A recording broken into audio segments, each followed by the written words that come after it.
প্রথম দফার ভোটে বিজেপির 70% প্রার্থীর বিরুদ্ধে ফৌজদারি মামলা, শুভেন্দুর নামেই 29টি। পশ্চিমবঙ্গের আসন্ন বিধানসভা নির্বাচনের প্রথম দফা ঘিরে রাজনৈতিক মহলে তীব্র চাঞ্চল্য তৈরি হয়েছে প্রার্থীদের হলফনামা বিশ্লেষণকে কেন্দ্র করে। অ্যাসোসিয়েশন ফর ডেমোক্রেটিক রিফর্মস এবং ওয়েস্ট বেঙ্গল ইলেকশন ওয়াচের যৌথ রিপোর্টে উঠে এসেছে উদ্বেগজনক তথ্য। প্রথম দফায় প্রতিদ্বন্দ্বিতা করা বহু প্রার্থীর বিরুদ্ধেই রয়েছে গুরুতর ফৌজদারি মামলা। রিপোর্ট অনুযায়ী প্রথম দফার 152টি আসনে প্রতিদ্বন্দ্বিতা করা বিজেপির প্রায় 70% প্রার্থীর বিরুদ্ধে ফৌজদারি মামলা রয়েছে। বিশেষভাবে নজর কেড়েছেন শুভেন্দু অধিকারী, যার বিরুদ্ধে একাই রয়েছে 29টি মামলা। যদিও এই প্রবণতা কেবল একটি দলের মধ্যে সীমাবদ্ধ নয়, অন্যান্য দলগুলির ক্ষেত্রেও একই ধরনের চিত্র উঠে এসেছে। তৃণমূল কংগ্রেসের 148 জন প্রার্থীর মধ্যে 63 জনের বিরুদ্ধে মামলা রয়েছে, যা শতাংশের বিচারে প্রায় 43। সিপিএম এর ক্ষেত্রে এই হার 44% এবং কংগ্রেসের ক্ষেত্রে 26%। সব মিলিয়ে প্রথম দফায় লড়াই করা 1475 জন প্রার্থীর মধ্যে 345 জন নিজেদের বিরুদ্ধে অপরাধমূলক মামলার কথা স্বীকার করেছেন। এর মধ্যে 19 জনের বিরুদ্ধে খুনের মামলা,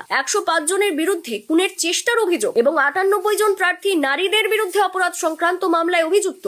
এমনকি 6 জন প্রার্থীর বিরুদ্ধে ধর্ষণের অভিযোগও রয়েছে। এই পরিস্থিতিতে ভোটারদের সচেতনতা বাড়ানোর দাবি উঠেছে। সংগঠনের পক্ষ থেকে প্রস্তাব দেওয়া হয়েছে ভোট কেন্দ্রের বাইরে প্রার্থীদের অপরাধমূলক রেকর্ড, সম্পদ ও শিক্ষাগত যোগ্যতার সংক্ষিপ্ত বিবরণ প্রকাশ বাধ্যতামূলক করা হোক, যাতে ভোটাররা সঠিক সিদ্ধান্ত নিতে পারেন। অন্যদিকে সম্পদের নিরিখেও প্রথম দফার প্রার্থীদের মধ্যে বড় বৈষম্য দেখা গেছে। মোট 309 জন কোটিপতি প্রার্থী এই দফায় প্রতিদ্বন্দ্বিতা করছে। তৃণমূল কংগ্রেসের সর্বাধিক 106 জন কোটিপতি প্রার্থী রয়েছে, যা তাদের মোট প্রার্থীর প্রায় 72%। বিজেপির ক্ষেত্রে এই সংখ্যা 71 জন, কংগ্রেসে 50 জন এবং সিপিএম এ 24 জন। গড় সম্পদের নিরিখে তৃণমূল এগিয়ে, যেখানে তাদের প্রার্থীদের গড় সম্পদ প্রায় 5,70,00,000 টাকা। বিজেপির ক্ষেত্রে তা 2,57,00,000 এবং কংগ্রেসের 2,06,00,000 টাকা। সিপিএম এর প্রার্থীদের গড় সম্পদ তুলনামূলকভাবে কম, প্রায় 92 লক্ষ টাকা। সব মিলিয়ে প্রথম দফার নির্বাচনী প্রার্থীদের অপরাধমূলক পটভূমি ও আর্থিক অবস্থার এই পরিসংখ্যান রাজ্যের গণতান্ত্রিক প্রক্রিয়া নিয়ে নতুন করে প্রশ্ন তুলেছে। ভোটের আগে এই তথ্য